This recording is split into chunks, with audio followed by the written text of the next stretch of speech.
So what's a girl to do? She needs love, and girls need love. Girls can't never say they want it. Girls can't never say how.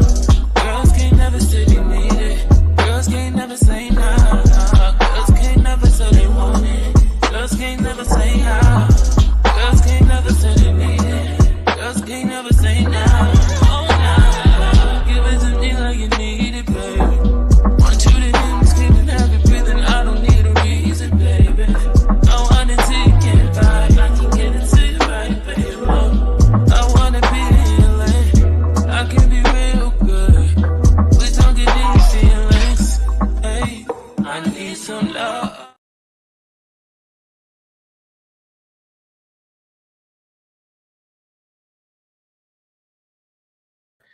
Hello, everybody, and thank you all for coming out to the Goddess Queen Tulsa show. I am your host, Queen Tulsa, and tonight we have a great lineup for you tonight. Okay, tonight we have, oh my goodness, we have Kim Kardashian, we have Meek Mills, we have Tory Lanez, his dad, Gunna, Lil Durk, and Megan Thee Stallion on our docket tonight. And child, it's really a lot. It's really a lot. And I try to like keep my opinions to myself. But I must say this. I did say that Tory Lanez should have spoken up in the trial, that he had going on. Well, unfortunately, now he comes out and, he wants to express himself and let us know how disturbed he is. First and foremost, let's go ahead and get into Kim Kardashian allegedly dating hip hop star Meek Mill, and we have receipts. There's growing speculation among people close to the Kardashian circle that Kim Kardashian has a new rapper boyfriend, hip hop superstar Meek Mill. Media Takeout has exclusively learned Meek Mill, as Media Takeout reported in the past, Kanye West accused Kim of having an affair with Meek during their marriage.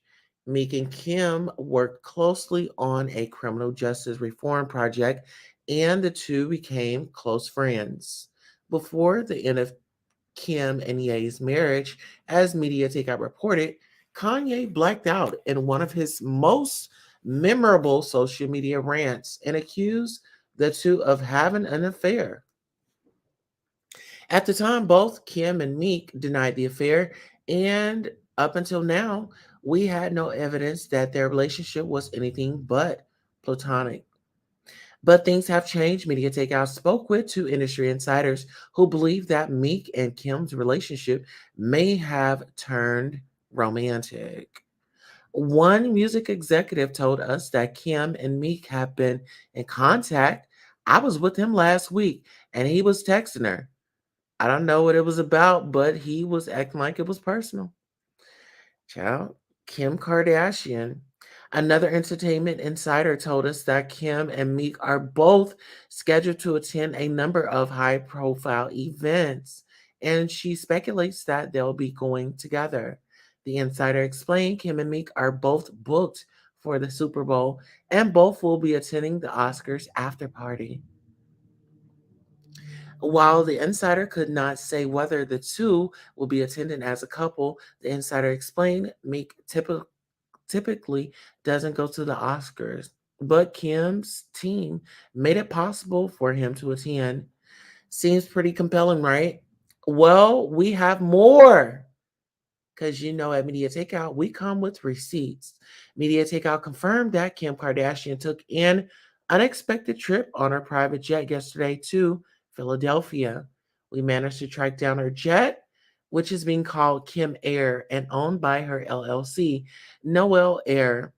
And we confirmed that it flew on an unspecified trip from New York City to Philadelphia yesterday. And we also confirmed that Meek is currently in Philly. Okay. Now, listen. Given all the independent evidence Media Takeout has complied, it really seems that Kim and Meek are dating. We can't wait to see the alleged new couple on the red carpet together, and even more interesting will be Ye's reaction tweets. So, child, y'all get into that. Do y'all, honey, listen here. They love the black man. Let's just say that they love the black man. They are going to get in where they can fit it, you know? And so, with that being said, what are you guys' thoughts on the Kardashian striking again in the black community? You know, I mean, just come on, come one, come all, everybody gets a piece. Can you really be mad at that family though? Let's do some housekeeping. We have Sonya Media in here. She says, misspell curse words. Her channel will not be monetized. Please misspell the curse words, guys. We have Salam in the building. He says, hi, Tosa. Hello, how are you? We have Rod B in the building. Good evening, Queen in chat. Good evening, Rod B, and welcome. Kaylee Mayley says, Kim is a you-know-what. And you know it. Okay, and Sonya's waving at Rod B. Okay, now listen here. I want y'all to really get into this thumbnail because it's really interesting, right? Really interesting. Do you see Meek Mill's, with his hands up in the air, and the guy right behind him? Right up on it. Absolutely. So who else do we have? We have Lil Durk fires shots at Gunna on new song. Lil Durk previewed a new song and fans think he fired shots at Gunna for taking a plea deal in the YSL RICO case. What happened to Virgil? He probably gonna tell. Gunna raps. What happened to Virgil? Gunna walked out of jail last month after pleading guilty to charges of racketeering and conspiracy. Gunna received a 5-year sentence, which was reduced to time served when 4 years were suspended and 5 months commuted. Snitching rumors circulated immediately after word spread of his plea deal. He issued a statement denying he would testify against Thugger. While I have agreed to always be truthful, I want to make it perfectly clear, I have not made any statements, have not been interviewed, have not cooperated, have not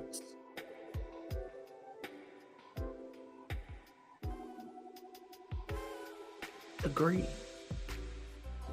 to testify or be a witness for or against any party in the case, and have absolutely no intention of being involved in the trial process in any way. Gunna said in a statement. Absolutely. I just feel like that whole crew and slew of people have really gotten out of hand. I really feel like they all should have really thought about what they did before they committed those actions, allegedly, if they did it. Now, let's run on over to Tory Lanez. Regrets not testifying at Pow Pow trial. Tory Lanez reportedly regrets not testifying in this trial for Pow Powing Megan Thee Stallion. A source told Rolling Stone he felt he was misled by his trial lawyer into not testifying in his own defense. The source told the outlet that Lanez wanted to take the stand to plead his case, but attorney George Mgdesyan talked him out of it. He has since reportedly fired Mgdesyan and hired Suge Knight's former attorney for appeal.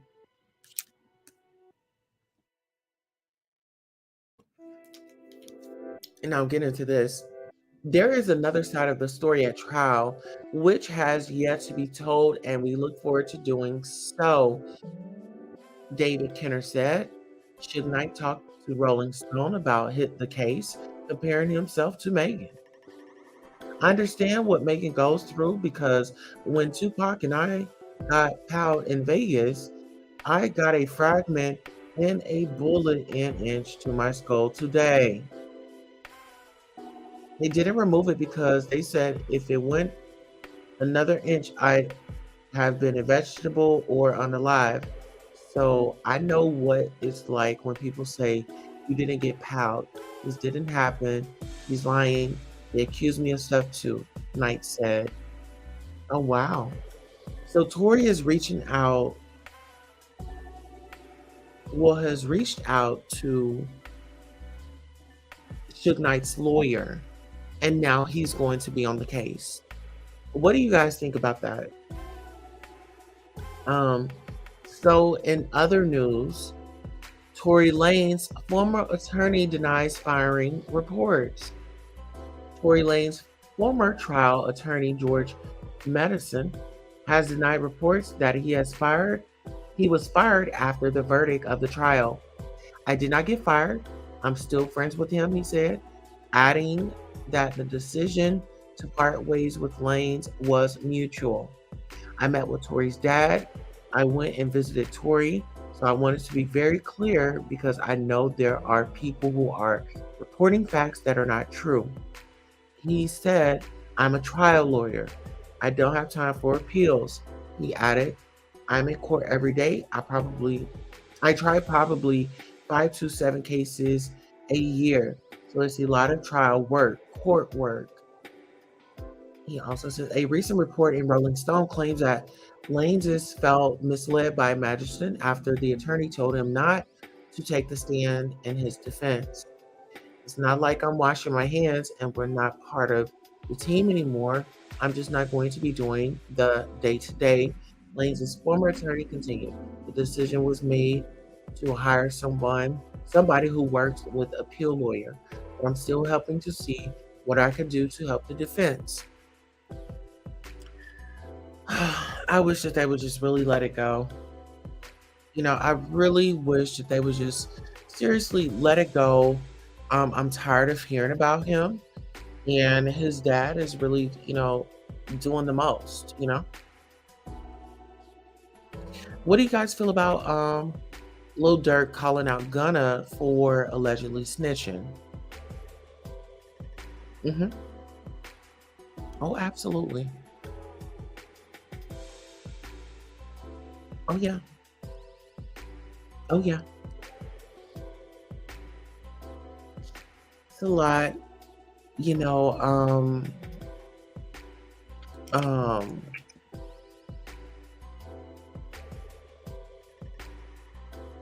I really wish that the judge would, oh, excuse me. I wish that the judge would really silence the dad because I feel like the dad is really doing harm to the case. And the reason why I say that I feel like the dad is doing harm to the case is because his dad keeps speaking out. And what have I been saying to you guys the whole time? Tory needs to speak. Tory needs to speak. Tory needs to speak. Tory needs to speak. But guess what? They didn't have Tory speak. They had Miss Malagra speaking, right? Couture says, watching the commercials. Thank you so much for watching the commercials. We really appreciate it. She says, hey, Queen, and hey, chat. Hey, Couture Bay. Welcome to the show.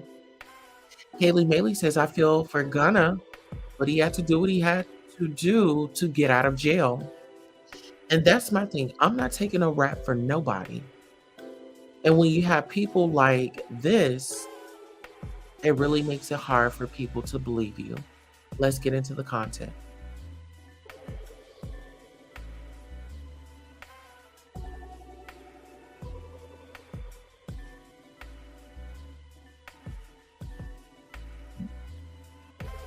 Hey everybody. Good evening, good evening, good evening. Wow. As I live and breathe. Interesting. I've heard of pages being suspended, blocked, and every kind of thing because of content, supposedly. I'm good. Thank you so much for asking. I think this may be the first time in history that a page has been blocked or wiped before any content has ever gone. I know that sometimes pages could be stopped because, hey, God bless all of you. Thank you so very, very, very much. I know there are times when there is, what they may consider inappropriate content or whatever the case may be. But I've never heard of a session being blocked before anything actually begins on IG. That might be a first. I'd like to welcome all of you and thank you so much for taking your time to come in tonight and to be a part of this. I'm grateful. Just want to ask everybody that is on here. I haven't been on IG like this in over 2.5 years. It's been over 2.5 years that I've not really posted anything that, is a message from myself. I used to be very consistent in posting messages that were really bent or aimed at encouraging people, strengthening people throughout the time of COVID. Oh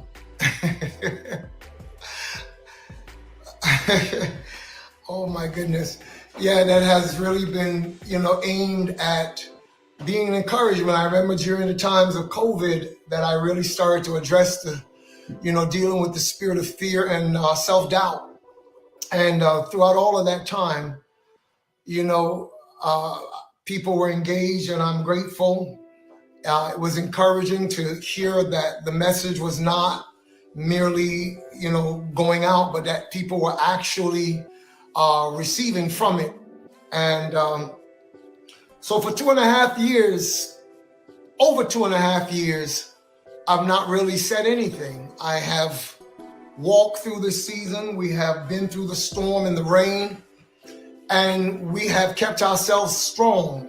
In fact, let me correct that. God kept us strong.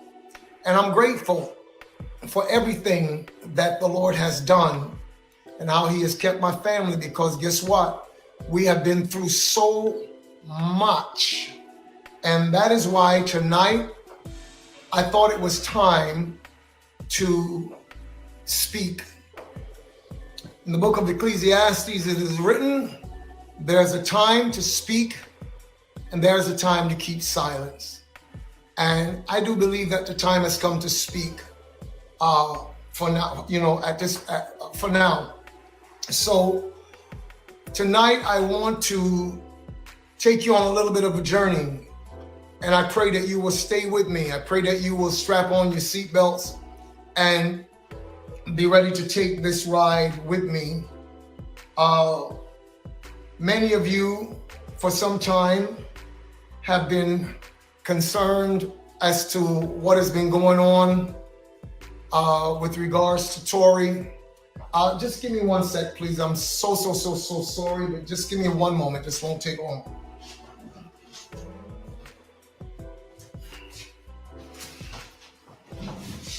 Yeah.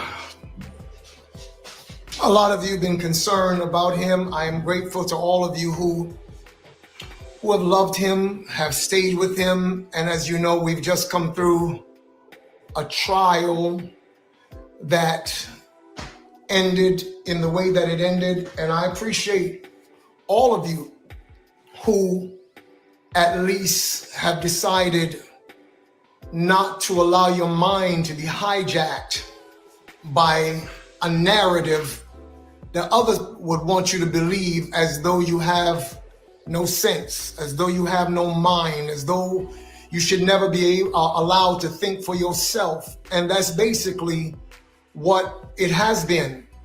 So I really want to go back,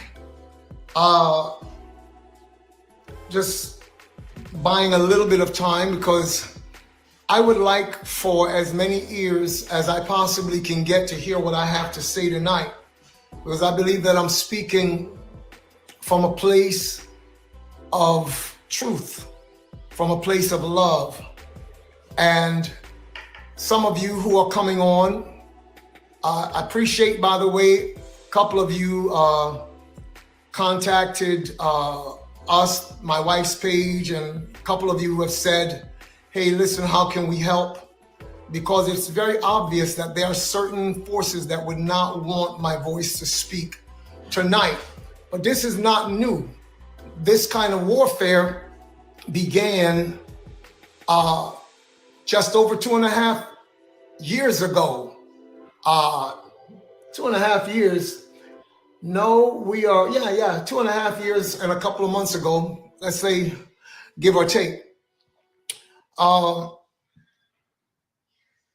tonight, I want to take the time to paint you a different picture, because there are those who felt that it was important to paint my son, Daystar Peterson, aka the artist Tory Lanez, with a particular brush and to hold him up in a particular light to make people think that he is a monster, that he is this really, really terrible person that did a really, really terrible thing.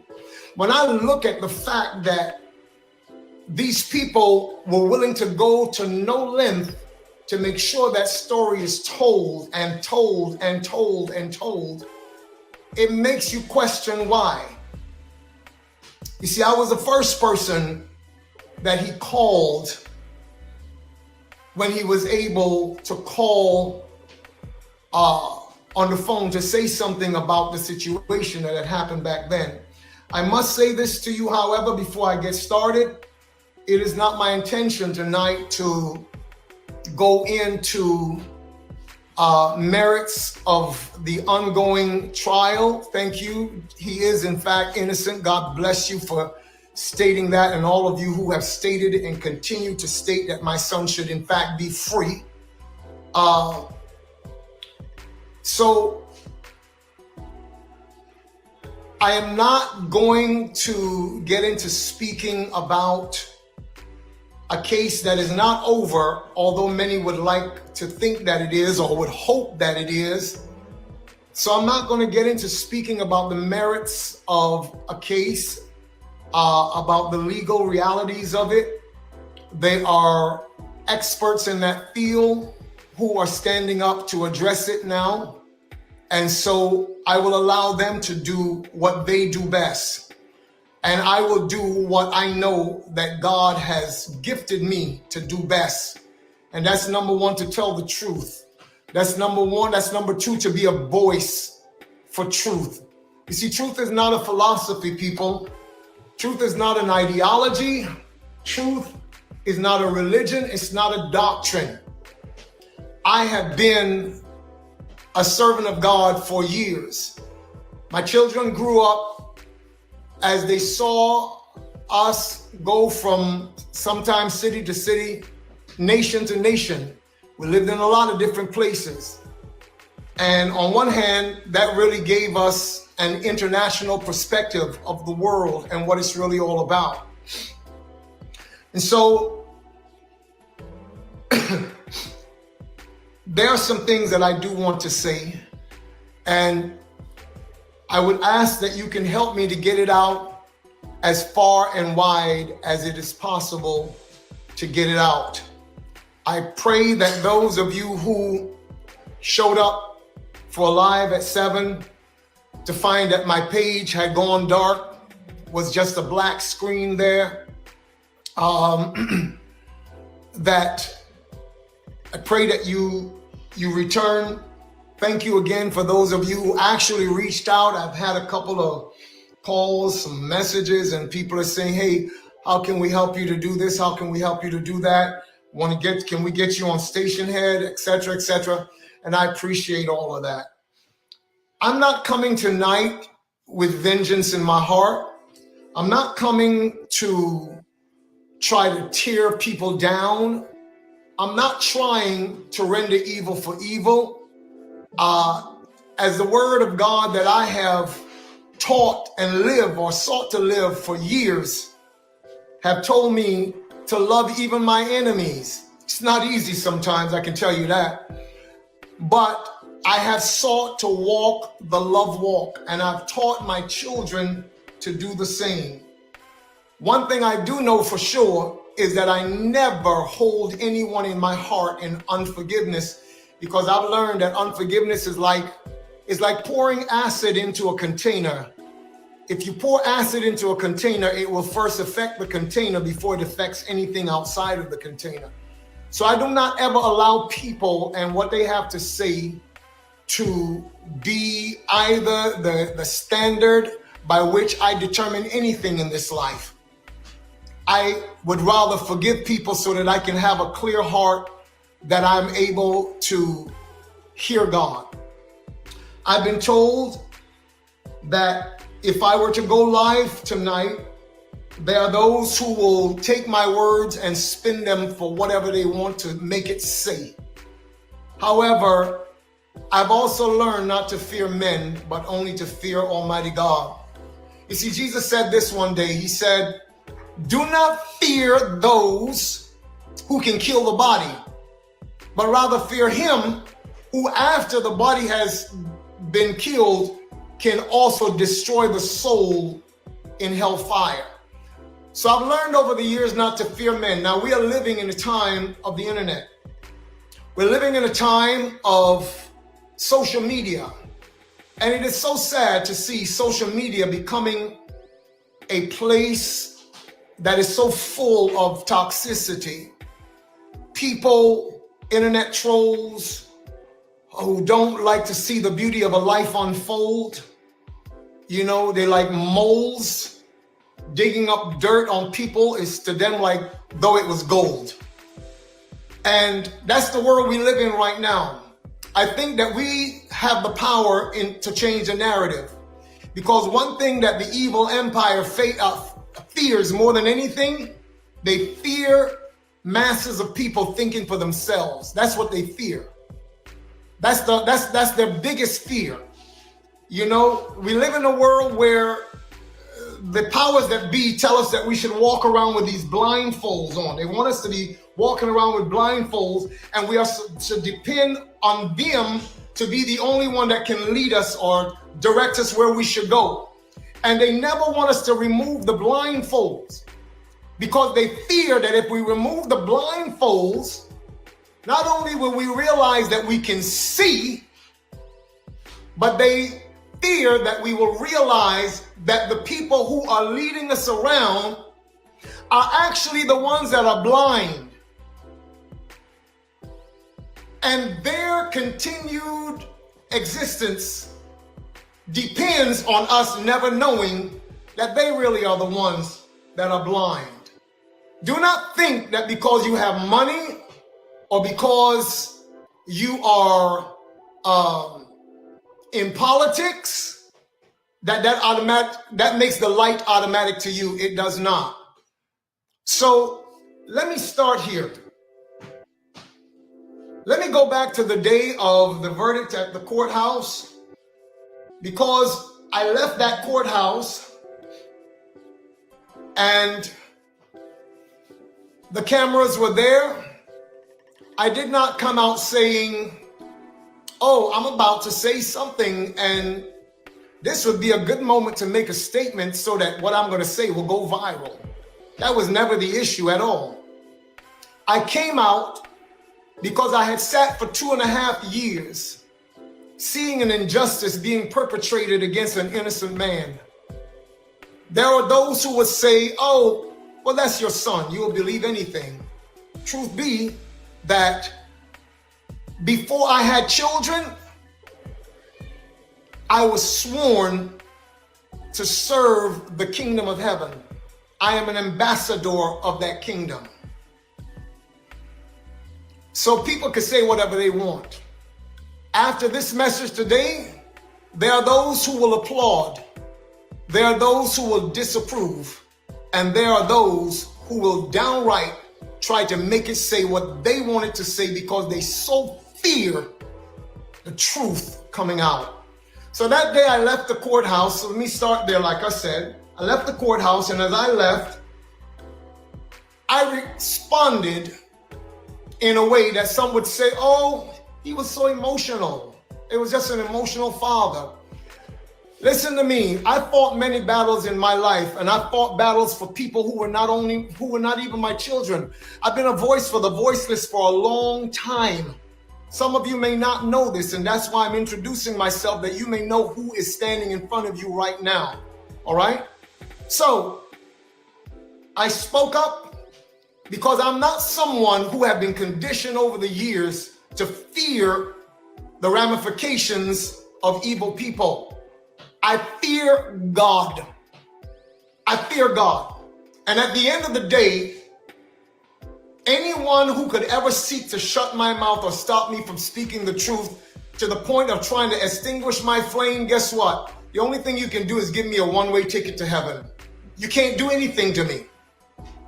You can't do anything to me. So that day, it was not merely an emotional outburst. I saw an evil system. I sat in a courthouse and I watched how evidence was literally obscured, blocked, barred. Everything and anything that was actual evidence that could speak to my son's innocence. I saw people go above and beyond the call of duty to make sure that it never came in to view. And now here we are. And it's interesting because I'm seeing that the people are really not as stupid as many would like to think that they are.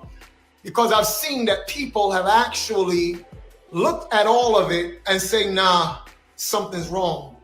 Something is really, really wrong here. And we're just not buying it.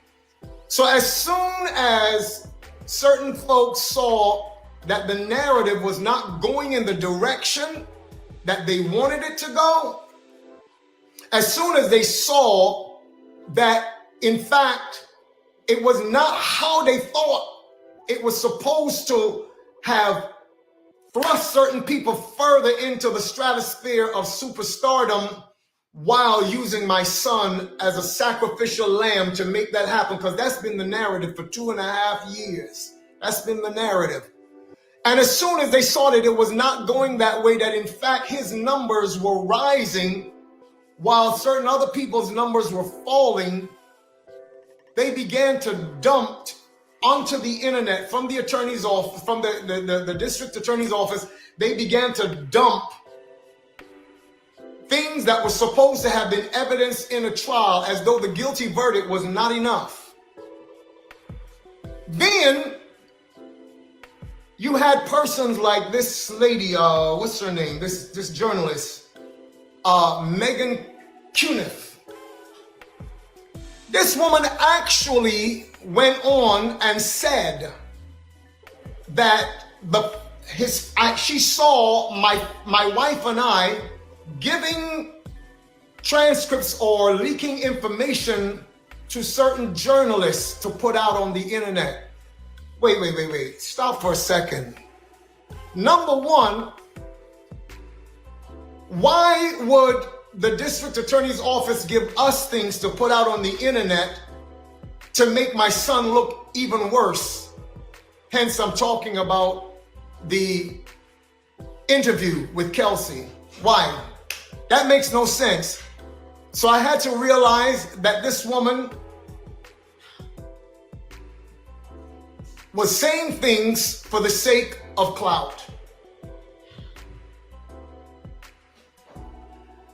Moving right along, here we are today. Long time ago, I made a decision before God.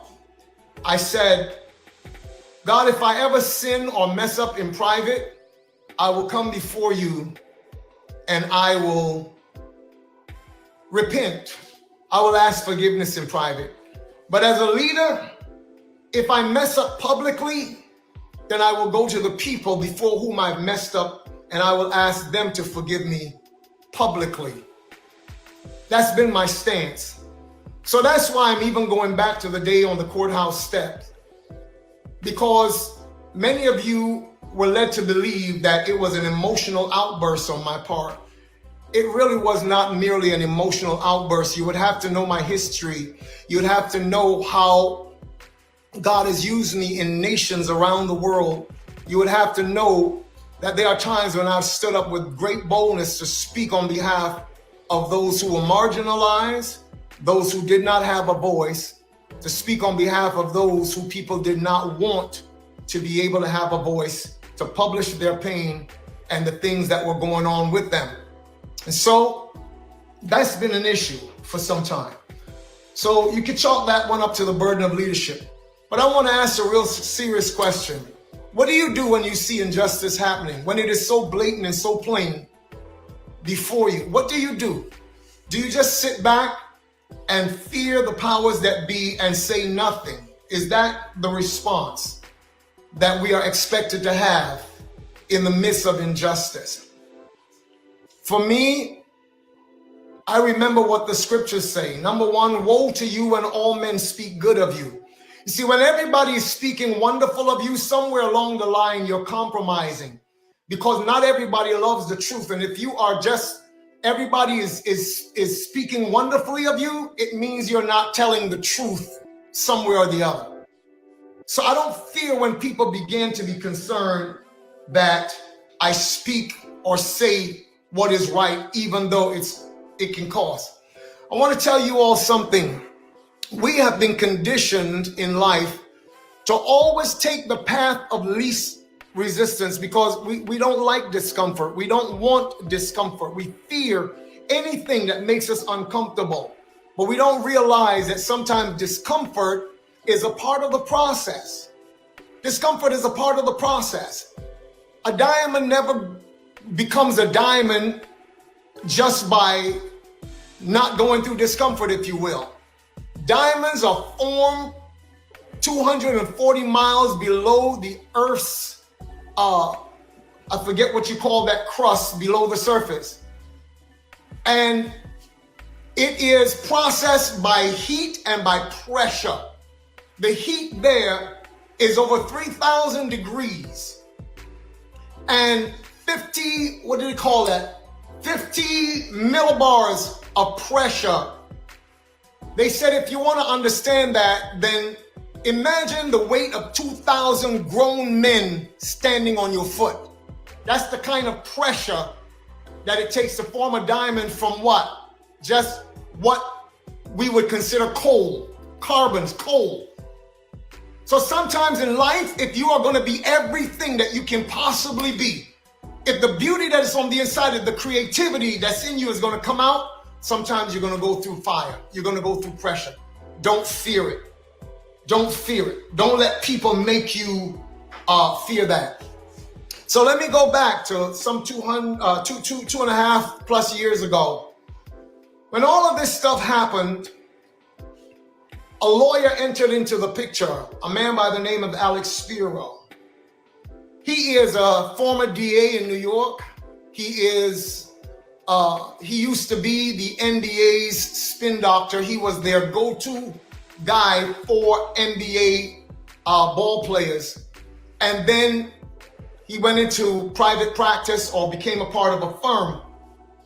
And this man has been on the record. It's not something I'm making up. It's already out there on the internet years ago.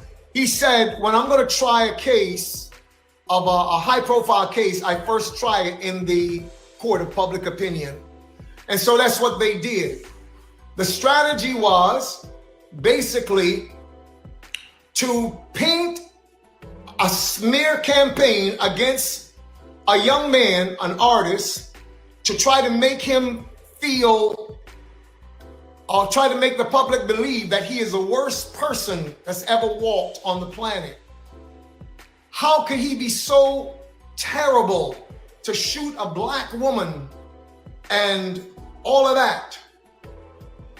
Some of the people who piled on, some of them, when they say a black woman, they sound so insincere because they never cared about black women before that. But all of a sudden, this became a good narrative. It boosted views. It gave more likes. It sounded really, really wonderful. And, you know, for them to be on the side of this defenseless black woman.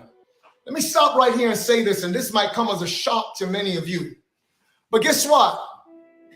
Both my son, myself, and others of our family have long decided that we are not going to hold any animosity against Megan Pete, aka Megan Thee Stallion.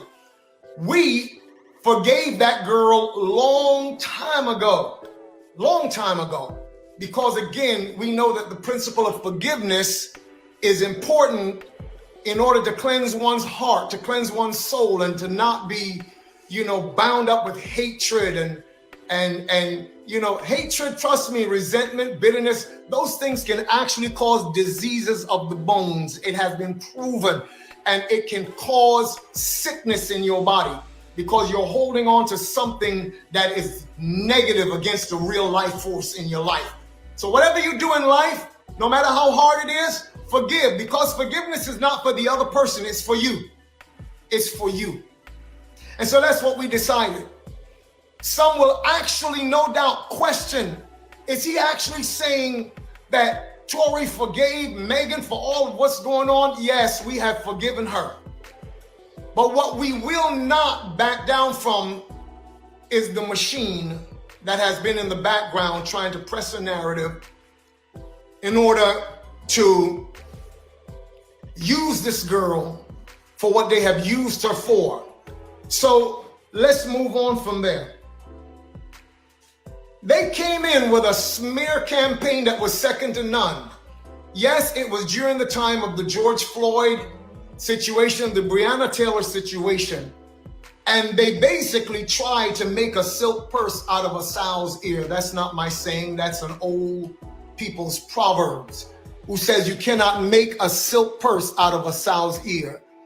And reality check is that they were trying to make someone be an icon for civil rights who did not have any such desire, who did not have any such convictions about being that at all. And it came across very insincere to a lot of people. You see, the powers that be and those who actually have the power of the machine in their hands can make us think all day long that that was for real, but people saw right through that. And so a lot of that began to just fall on its face. The strategy was simply this. Number one, they went behind the door, closed doors, and got the powers that be to place a gag order on my son. He wasn't supposed to say anything. He wasn't supposed to say anything. Even to the place when he sought to use his art to speak for himself, because that was his only way. There were so many voices. Oh my God, how insensitive, blah, blah, blah, blah, blah, blah, blah. But I have to ask you, what would you do in such a situation? At the end of the album called Daystar, the last song is called Life. And he ends that song by saying, you get up one day and you have thousands of people hating on you all at once. It brings your world down. I would like the youth of today to take me as an example, because I don't care about none of those things. I will continue to stand up, and I'm paraphrasing now, so let me leave that alone. So the strategy was very simple. Shut his mouth while the mouth of those with the biggest megaphone on planet Earth piled on and said everything. Can you imagine? 2.5 years, every single day, you have to get up to that, knowing that you did not do this. And so that was the face that they decided would best serve their narrative. Who really is Daystar Peterson, people? Who really is Daystar Peterson? 1 second, please. Who really is he? The fact is that he's one of the kindest individuals that you could ever meet in your life. The truth is that they don't want you to know is that he is someone who actually goes out of his way to help so many people. And I can tell you testimony upon testimony of things that he does and never says anything about it. never lets anyone else know what he does in the background to help people. He will never tell you that. And there's one young lady who got in contact with me that was diagnosed as being bipolar, having a bipolar disorder, that he paid her rent. She told me, not him, because he would never say it. He paid her rent for 1 full year because she was a single mother battling through depression and situations going on in her life. He will never come and tell me what every security personnel that's ever worked for and with him has told me one by one, independent of each other. I've never worked with a celebrity like this. I've worked with others. Sometimes they make us stand outside as they go inside and have meals and do all this. He has never treated us like that. He's only ever treated us like family. But yet the world will try to make you think that this is the worst kind of human being, and it's not true. So I can't continue to sit here and just hear this over and over and over and over again and say nothing. Now my son is fighting for his life because of things that have been done in a terrible way. And they would have us to just do nothing, just say nothing. But today I'm asking you to help me to get the real story out. Because I did not realize in the beginning, when this media war started, what the end result of it would really be. I didn't realize what the strategy really was, and how there are those who felt it necessary to push this narrative and what they were pushing it for. And so here we are. But this is not just about Daystar. This is not just about him. It's really about the fact that these kinds of injustices have been happening for a long time, and they go in secret. Nothing is ever said. People are being destroyed. Families get torn apart. Oh yes, I know that there are real crimes in our society, and I don't condone any of it. I don't believe anybody should be victimized by anybody. I don't think that that's what God wants. He gave us a world that is so beautiful. If it's messed up, it's because we messed it up. So he never intended for us to be so inhumane one to another. I understand that that happens. And I understand that if we cannot have the law in our hearts, then it will many times take the law outside of us to keep us moving in the direction that brings some semblance of peace or harmony within a society. I understand all of those things. But I also understand that many people, their lives are being destroyed, ripped apart. And although we have some good people in the system, sometimes the system gets it totally wrong.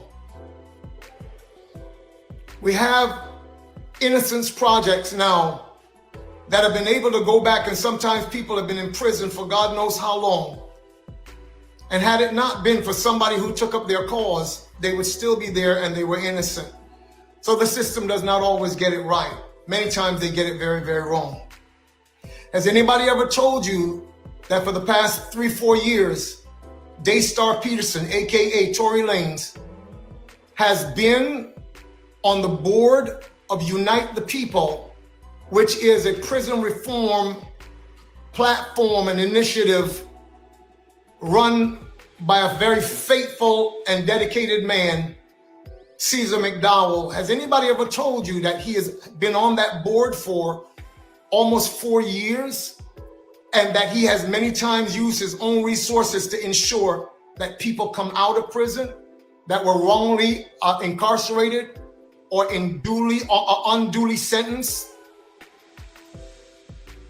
Supposedly, prison is to be about rehabilitating people, but that's not been the point. That's not been the issue. So many people come out destroyed, broken, and if they don't have any system or support, not only will they never make it back into society, they will be destroyed for the rest of their lives, mentally, emotionally. Some people come out being greater criminals than when they went in, because an environment is created that is not meant to rehabilitate or make a human being better in any way. So tonight, I ain't come on here just to take up your time. I came here to let you know that my son is not what people want you to think he is.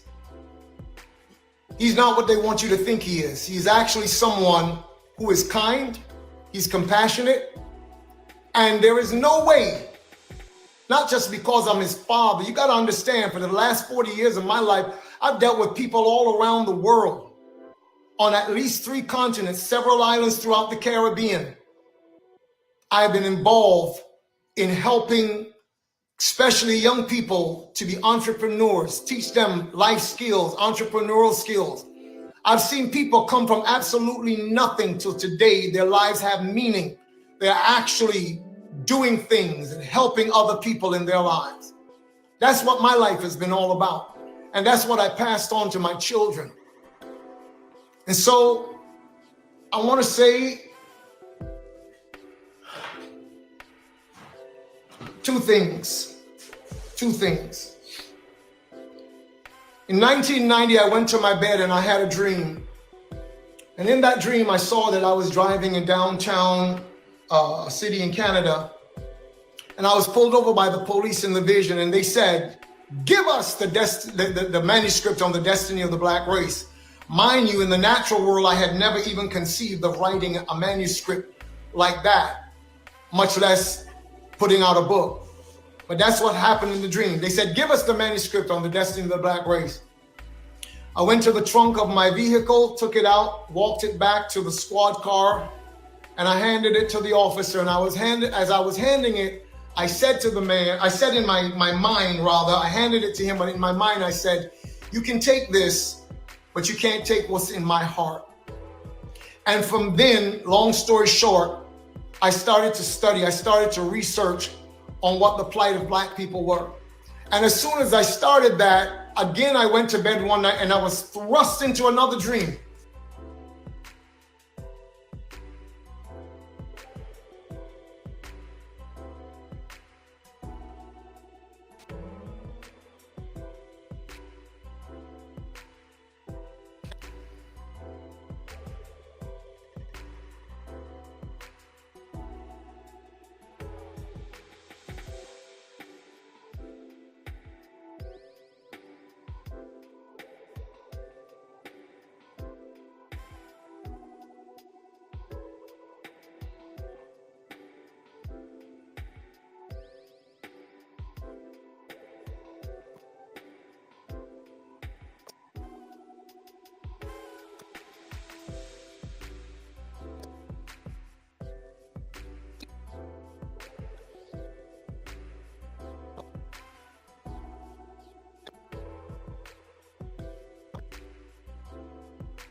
Hey everybody. Good evening, good evening, good evening. Wow. As I live and breathe. Interesting. I've heard of pages being suspended, blocked, and every kind of thing because of content, supposedly. I'm good. Thank you so much for asking. I think this may be the first time in history that a page has been blocked or wiped before any content has ever gone. I know that sometimes pages could be stopped because, hey, God bless all of you. Thank you so very much. I know there are times when there is,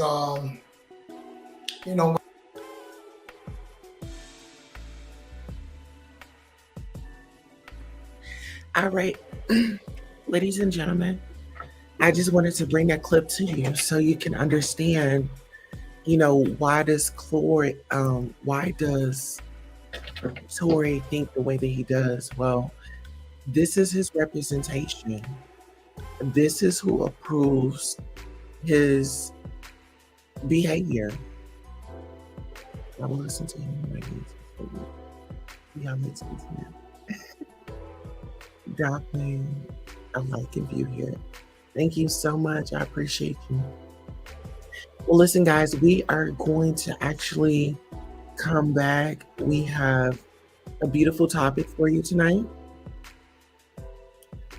We have Tokyo Tony, Solar, The Carbonation, and Jaguar on our docket next. Okay? So this is a show that you don't want to miss. Check out that background. We'll see you guys in a minute.